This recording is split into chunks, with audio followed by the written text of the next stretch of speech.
तारीख रही है, काफी अहम रही है इस केस में। तो सिटी के नाम जो है, जिसे संभाजी नगर आज बुलाया जा रहा है, छत्रपति संभाजी नगर, उस पे स्टे आया है या नहीं आया? लोगों में कंफ्यूजन है, काफी ज्यादा बयान आए हैं कि इस पे स्टे आ गया है, नाम औरंगाबाद ही रहेगा। तो सिटी की हद तक क्या हुआ है? क्या उस पे स्टे आया है कि अभी ऑफिशियली नाम क्या बुलाया जाएगा? सरकार के मुताबिक उन्होंने नाम के लिए एनओसी दे दी, स्टे कोर्ट का नहीं है, लेकिन मामला चैलेंज हो चुका है। इसका अगर मैं एक आम इंसान की जबान में आपको समझाने के लिए कहूँ या आपके व्यूअर्स को समझाने के लिए कहूँ, तो भाई किसी ने अपने नाम की कोई फर्जी रजिस्ट्री करवा ली, उसका 7 बारे पे फेर करवा दिया और वो कह रहा है कि मैं इसका मालिक हो गया।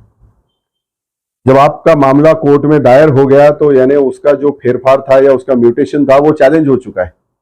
कल अगर कोर्ट में ये साबित हो जाता है कि ये सारे डॉक्यूमेंटेशन और प्रोसेस जो था ये फर्जी था, तो वापस पुराना जो नाम रहेगा वो रिइंस्टेट होगा, वो फिर से आएगा पुराना नाम। उसी तरीके का ये केस है कि उन्होंने जो गाइडलाइंस थी उसको फॉलो नहीं किया, जो प्रोसीजर था उसको फॉलो नहीं किया। सारी बातें हम अभी ऑन कैमरा नहीं बोल सकते, बहुत सारे इसके जो मुद्दे हैं वो कोर्ट में बहस के दौरान आएंगे, लेकिन उन्होंने प्रोसीजर फॉलो नहीं किया है, एक सीधी सीधी बात यह है। और ये जो नाम उन्होंने बदला है, जब कोर्ट के समझ में ये बात सामने आ जाएगी, ध्यान में आ जाएगी कि इन्होंने ये तो प्रोसीजर फॉलो किए बिना ये सारा किया है, तो उसको रिवर्स होना ही है फिर उस चीज को। सेंट्रल गवर्नमेंट की जो एनओसी थी, आपने तमाम तफसीलात जानकारी दी है। मैं बस शॉर्टली और बस खुला सवाल करूंगा ताकि आप जनता के जहन में बात क्लियर हो जाए। आज कई बसों के ऊपर, खासकर महानगर पालिका के ऊपर नाम लिखा गया, पुलिस कमिश्नर ऑफिस के ऊपर नाम लिखा गया, छत्रपति संभाजी नगर, ये तमाम पसी पसंद में कानूनी है या गैर कानूनी? इसमें हम यही कहेंगे कि जब सेंटर की एनओसी कॉरपोरेशन के पास आई है, उसके आधार पे उन्होंने बस इस पे नाम लिख दिया। हम याचिकाकर्ता या शहर वासियों का ये मानना है कि ये बहुत जल्दबाजी की और इतनी जल्दी कॉरपोरेशन को ये सारा प्रोसेस करने की जरूरत नहीं थी। जब मामला अदालत में चल रहा है तो उन्होंने ये सारी जो गड़बड़ की, ऐसा लग रहा है कि कोई पॉलिटिकल मोटिव से वो लोग ये सब कर रहे थे, किसी पॉलिटिकल पार्टी के कहने पे या उसको फायदा पहुंचाने के लिए, एजेंडे के लिए। लेकिन जो भी उन्होंने किया, मुझे लगता है कल के अदालत के जो भी अदालत में हुआ, अदालत के रवैये के बाद ये उनको काफ़ी महंगा पड़ सकता है, क्योंकि इतनी बात साफ एक याचिकाकर्ता के तौर पे, एक सोशल एक्टिविस्ट तौर पे ये कह सकता हूँ कि इन्होंने एक्ट अपॉन किया, सारा वायलेशंस किया है। जहाँ तक एक इंसानी जहन जाता है, ये सब बातें कैंसिल होनी है और ये रिवर्स होना है, और ये इंशाल्लाह रिवर्स होगा तो इनको सारे बसेस पे से और पुलिस स्टेशन पे और जहां भी इन्होंने नाम लिखा है शहर के अंदर, इनको हटाना पड़ेगा। महानगर पालिका के बाहर तो ये लिख भी नहीं सकते। अगर कोई शहरी ये देखता है और ऑब्जेक्शन दाखिल करता है, तो उसके ऑब्जेक्शन को गवर्नमेंट को या उसको कंसिडर करना पड़ेगा। अगर वो नहीं होता है, वो हमें ला के दे, हम उसको अपने याचिका में कंटेम्प्ट के तौर पे ऐड कर सकते हैं, कंटेम्प्ट बता सकते हैं कोर्ट को कि ये जब महानगर पालिका के बाहर हुआ नहीं, तो ये तालुका प्लेसेस में जो नाम लिखे जा रहे हैं या जिले के अंदर नाम लिखे जा रहे हैं या डिवीजन में नाम लिखा जा रहा है, तो ये गलत है। शहर के अंदर उनको थोड़ी सी एक तरीके से एक वो मिला हुआ है, प्रोटेक्शन है कि उनके पास वो नोटिफिकेशन है, लेकिन वो नोटिफिकेशन भी चैलेंज है कि सेंटर ने क्या अपनी गाइडलाइंस को पूरी तरीके से छानबीन के कि भाई ये सही तरीके से गाइडलाइंस फॉलो हुई है या नहीं हुई, इसको देखा। गवर्नमेंट की जो भी सब भूमिका थी वो सही हुई क्या? मेरा जो ऑब्जेक्शन एक उनके पास याचिकाकर्ता के तौर पे एनओसी आने के पहले से पड़ा हुआ था, या मेरे ख्याल से एनओसी तो काफी दिसंबर के बाद आई वो, लेकिन मेरा ऑब्जेक्शन अगस्त से उनके पास पड़ा हुआ था। ऑफिशियली रजिस्टर्ड पोस्ट से हमने उसको पूरा प्रोसेस के थ्रू बना के भेजा था पॉइंट वाइज, उसको उन्होंने बिल्कुल कंसिडर नहीं किया। फिर उसको निकालने के पहले ये एनओसी कैसी वो भेज सकते थे? ये सारे मुद्दों पे बहस होगी और इंशाल्लाह मुझे लगता है कि महानगर पालिका में भी औरंगाबाद शहर का नाम ये वापस आएगा। ये याचिका का अभी तक का आपका जो सफर है, इसको देख के आपको क्या उम्मीद है आगे अदालत से? अभी तक जो डिसीजन हुए वो आपके हिसाब से हो रही या खिलाफ जा रहे हैं कॉन्स्टिट्यूशन के? देखिए, जब अदालती लड़ाई होती है तो हर रोज कुछ नया एक्सपीरियंस होता है। Ultimately what matters is outcome. किसी दिन आपको 2 घाव लगते हैं, किसी दिन आप सामने वाले पे 2 अटैक करते हैं, लेकिन लड़ाई के अंदर आखिर में ये देखा जाता है कि हमको जीत मिली या मायूसी मिली। अगर खुदा ना खास्ता किसी सूरत मायूसी मिलती है तो ऊपर के कोर्ट में जाया जा सकता है, लेकिन जितनी हमको उम्मीद है कि हमको यहीं पे इंसाफ मिलेगा इंशाअल्लाह ताला, और हमारा शहर ये फिर से तरक्की की राह पे जाएगा और उसी नाम से जाना जाएगा। सर मेरा आखिरी सवाल इतना है कि तो डिस्ट्रिक्ट औरंगाबाद, लेकिन स्टेट गवर्नमेंट ने उसके बाद 4 कदम आगे चलते हुए पूरे विभाग तक CSN कर दिया था, तो क्या वो मायने रखता कोर्ट में? सेंट्रल गवर्नमेंट की एनओसी जितनी मैंने देखी है वो डिस्ट्रिक्ट के लिए नहीं थी, उसमें कहीं भी डिस्ट्रिक्ट का उल्लेख नहीं किया हुआ है, उसमें सिर्फ शहर का किया हुआ है कि एक शहर औरंगाबाद शहर अब संभाजी नगर नाम से बुलाया जाएगा, जो डिस्ट्रिक्ट औरंगाबाद में है। कल सरकारी वकील ने एक कदम आगे जाके उसमें ये बात की कि मैं ये बात साफ कर देता हूं कि हमने तालुके का भी नाम नहीं बदला। ये सराफ साहब जो अटॉर्नी जनरल है AG, ये उनका बयान था कोर्ट के अंदर कि हमने तो इसीलिए जो हमने अभी ऑर्डर की कॉपी मेरे पास आई नहीं, लेकिन जो ऑर्डर जज साहब डिक्टेट कर रहे थे उसमें तालुका औरंगाबाद का भी लफ्ज डाला गया कि तालुके का भी नाम नहीं बदला है। मैंने आप इसको समझ लीजिए कि जो महानगर पालिका क्षेत्र है सरकार के मुताबिक सिर्फ हमने उसका नाम चेंज किया है, हमने तालुका का यानी ग्रामीण का भी नाम नहीं चेंज किया कि औरंगाबाद तालुके के अंदर आउट ऑफ कॉर्पोरेशन जितने विलेजेस आते हैं वो भी औरंगाबाद तालुके के अंदर ही माने जाएंगे, सिर्फ महानगर पालिका का नाम इन्होंने बदला है, ऐसा कल सारी बहस में से समझ में आया उनके। स्टेट गवर्नमेंट का भी था ना नोटिफिकेशन सेंट्रल के बाद? स्टेट ने जो नोटिफिकेशन निकाला था मुझे लगता है कि उन्होंने अपने पावर्स को एक्सीड करके एक्ट अपॉन ज्यादा एक कदम आगे ले लिया था। सेंटर की जो एनओसी थी वो सिर्फ और सिर्फ सिटी की थी, ना वो डिस्ट्रिक्ट की थी ना डिवीजन की थी, इन्होंने अपने पावर्स को एक्सीड किया। डिविजनल कमिश्नर में ऑब्जेक्शन फॉर्म भरा गया था, उसकी छानबीन हुई तो क्या मायने रखती वो चीज? वही तो बात चल रही थी कि जो ऑब्जेक्शंस आए हैं उसके ऊपर अभी तक सरकार का ये कहना था कि हमने कोई निर्णय लिया नहीं। अगर हम उसके बाद में उसको देखेंगे, छानबीन करेंगे, उसके बाद वैसे तो होना ये चाहिए कि वो लोगों को बुलाएं सुनवाई के लिए, क्योंकि लोगों ने 5 रुपए के टिकट भी लगाए हैं ऑब्जेक्शंस के ऊपर, कई लोगों ने, कुछ लोगों ने नहीं लगा। ऑप्शन वैलिड होते हैं, डिवीजन के लिए, सिटी के लिए नहीं। वो जो फॉर्म्स थे उसके अंदर लोगों ने जो मैंने पढ़ा तो उसमें सिटी के लिए भी लोगों ने ऑब्जेक्शन दिया हुआ था, लेकिन सरकार की नजर में वो डिस्ट्रिक्ट और डिवीजन रेवेन्यू एरिया के लिए होता है। रेवेन्यू एरिया के ऊपर ही हर चीज फॉर्म होती है। अगर कोई पुलिस स्टेशन बनता है तो वो रेवेन्यू एरिया के ऊपर बनता है, अगर कोई भी दूसरा डिपार्टमेंट बनता है वो रेवेन्यू एरिया के ऊपर बनता है। गवर्नमेंट की जो शुरुआत होती है वो स्टेटिस्टिक्स से होती है और स्टेटिस्टिक्स के बाद रेवेन्यू एरिया होता है, रेवेन्यू एरिया के ऊपर ये सारे इंस्टीट्यूशंस को कायम किया जाता है। अच्छा सर, इसमें सवाल मेरा, जो आप बता रहे हैं औरंगाबाद डिवीजन के लिए ये चीज रोक दी गई है, वो प्रीमेच्योर है, तो जितने भी याचिकाकर्ता थे जो गए थे औरंगाबाद डिवीजन के लिए, औरंगाबाद सब डिवीजन के लिए, उसका नाम बदला गया, तो वो याचिका अभी वैलिड है या फिर उन्हें हाई कोर्ट ने डिस्क्वालीफाई कर? देखिए, जितनी भी याचिकाएं ऐसी होंगी उसमें लगभग मेरे ख्याल से औरंगाबाद के अंदर 6-7 या मेरी और मुश्ताक साहब के अलावा और 4-5 याचिकाएं थी, तो 6-7 याचिकाएं होंगी। उस्मानाबाद में 6-7 याचिकाएं थी। जितनी भी याचिका के अंदर शहर, डिस्ट्रिक्ट, डिवीजन ये सारा चैलेंज होगा, उसमें से सिर्फ सिटी की हद तक अभी उसको कोर्ट ने बाकी रखा है, बाकी कोर्ट ने उसको डिसमिस कर दिया है या उसको खत्म कर दिया है। तो जो भी याचिकाएं सिटी के कंसर्न होंगी उतनी ही बचेंगी।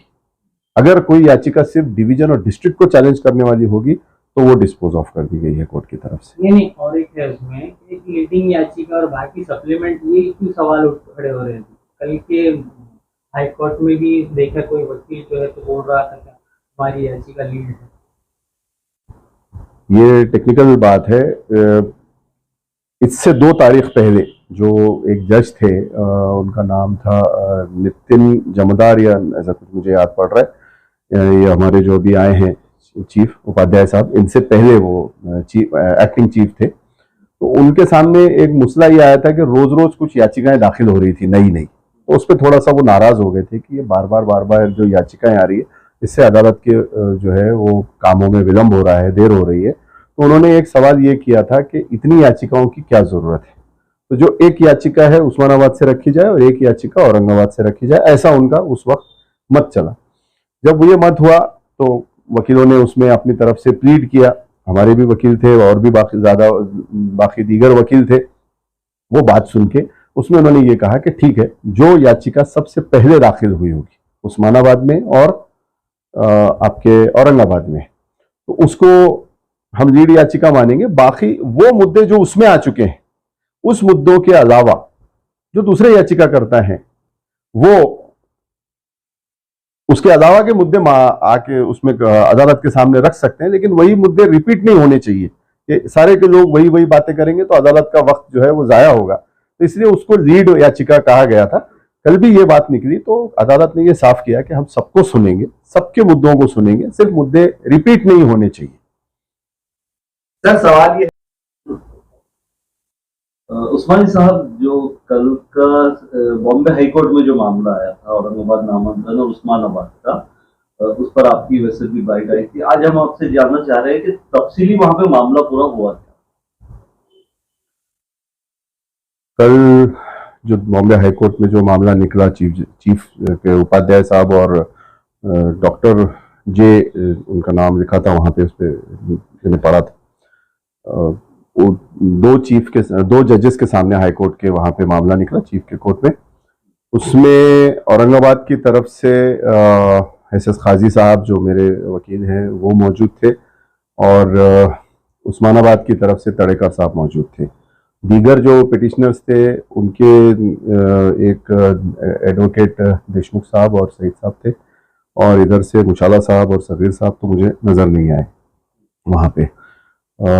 ये लोग सब मौजूद थे वहां पे, और एक शायद मेरे ख्याल से सबीर साहब के जूनियर वहां मौजूद थे। इतने बाकी सारे सरकारी साइड से थे। उसमें ये देखने में आया कि ऐसा लग रहा था कि ये तारीख बढ़ जाएगी, क्योंकि केस हमने मेंशन नहीं किया था, ये शायद मेरे ख्याल से तड़ेकर साहब की तरफ से मेंशन किया गया था। बहुत सारे लोगों की ये सोच थी कि ये शायद तारीख बढ़ जाएगी और इसमें कल कुछ होगा नहीं, लेकिन काफी देर तक वो कोर्ट में बहस चली। मुझे लगता है लगभग 1.5 से 2 घंटा कोर्ट ने उसमें सबकी बात सुनी, जिसमें ज्यादातर के एसएस खाजी साहब ने काफी अच्छे से कोर्ट को उसमें सारी बातों समझाई, बताई। उसमें एक बात ये निकल के आई कि सरकारी वकील की तरफ से, पक्ष की तरफ से ये कहा गया कि हमने डिस्ट्रिक्ट का और डिवीजन का नाम अभी तक बदला नहीं, जो ऑब्जेक्शन सजेशंस हमने मंगाए हैं वो अभी तक रिव्यू में है, इसलिए ये सारी पिटिशंस को खारिज कर देना चाहिए। कोर्ट ने वो बात को भी सुना। साथ साथ हमारी तरफ से ये कंटेंशन था कि सिटी का नाम जो है, जो इन्होंने बदला है, वो इन्होंने सारी जो उसकी गाइडलाइंस है उसका वायलेशन किया। अभी तक जितनी भी तारीख हुई उसके अंदर सिटी के ऊपर ज्यादा बहस नहीं हुई थी। कल पहली बार हुआ कि सिटी के ऊपर काफी चर्चा हुई, औरंगाबाद शहर के ऊपर। कोर्ट ने एक बात वाजे की कि भाई जब डिस्ट्रिक्ट और डिवीजन का नाम, अभी उसके ऊपर कोई फाइनल नोटिफिकेशन निकला ही नहीं, सरकारी वकील की तरफ से रखा गया कि हमने ये ड्राफ्ट नोटिफिकेशन रखा है, अभी इसको फाइनल हमने किया नहीं, अभी ये सारे अंडर रिव्यू है। कोर्ट ने ये अपनी तरफ से ये सजेशन दिया कि सारे पक्षकार जो हैं वो इसको विड्रॉ कर लें, या मैं इसको अभी प्रीमेच्योर करार देता हूं। फिर उसमें एक बात और निकल के आई सरकारी वकील की तरफ से कि हमने तालुके का भी नाम नहीं बदला है। जो अभी हमारे सामने जो तस्वीर पेश की जा रही थी प्रशासन द्वारा कि सब बदल गया, सब बदल गया, तो कल ये थोड़ी सी बातें साफ हुई कि ना तालुके का नाम बदला है, ना डिस्ट्रिक्ट का नाम बदला है, और ना डिवीजन का नाम बदला है।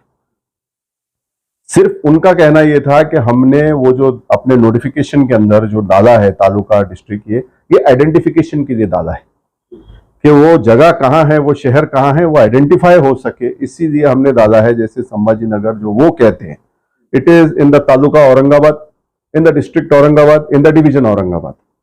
उसी तरीके से उस्मानाबाद तालुके के अंदर वहां की जो महानगर पालिका है उसको वो धाराशिव बुलाते हैं, वो उस्मानाबाद डिस्ट्रिक्ट के अंदर आता है। इस तरीके से उन्होंने कहा कि हमने सिर्फ आइडेंटिफिकेशन के लिए डाला है, हमने बदला नहीं है। तो कोर्ट ने कहा कि जब तक इसके अंदर फाइनल नोटिफिकेशन नहीं आ जाता, जब तक इस याचिकाओं का कोई औचित्य नहीं बनता, ये फाइनल नोटिफिकेशन आने के बाद ही चैलेंज किया जा सकता है। इसलिए मैं इसको प्रीमेच्योर करार देते हुए इस वक्त तक मैं इसको जब तक मैं इसको रिमूव कर देता हूं। हमारी तरफ से ये बात रखी गई वकीलों की तरफ से कि सर इस पे स्टे दीजिए, वरना ये हो सकता है कि बाद में कोई फाइनल नोटिफिकेशन ला दे और कोई बदमाशी करे। तो कोर्ट ने उसमें एक ये हम लोगों को एक लिबर्टी दी कि वो ऑर्डर में ये डाल दिया कि ये, क्योंकि पहले हम अप्रोच हो चुके थे, अगर इस किस्म का कोई फाइनल नोटिफिकेशन सरकार लाती है तो ये पिटिशनर्स को ये लिबर्टी रहेगी कि ये उस वक्त आके उसको चैलेंज बिल्कुल कर सकते हैं।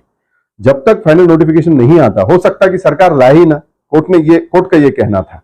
तो ऐसी सूरत में उसको जब तक चैलेंज नहीं किया जा सकता।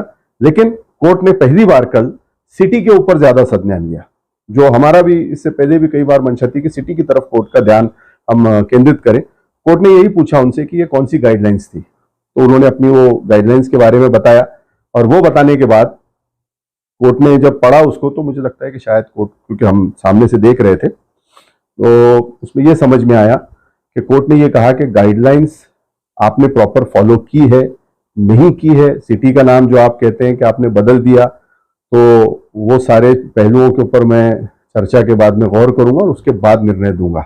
इसमें एक बात यह है कि बाकी लोगों का तो मैं नहीं जानता, मेरे देखने में नहीं आया, लेकिन मेरी तरफ से एक रिप्रेजेंटेशन होम मिनिस्ट्री को पहले ही दिया गया था, जिसको उन्होंने, मतलब ये जो एनओसी आई थी सेंटर में, उसके पहले ही मेरा एक तरफ से एक उनको वो दिया गया था, जिसको डिसाइड किए बिना उन्होंने जो है तो ये एनओसी दे दी।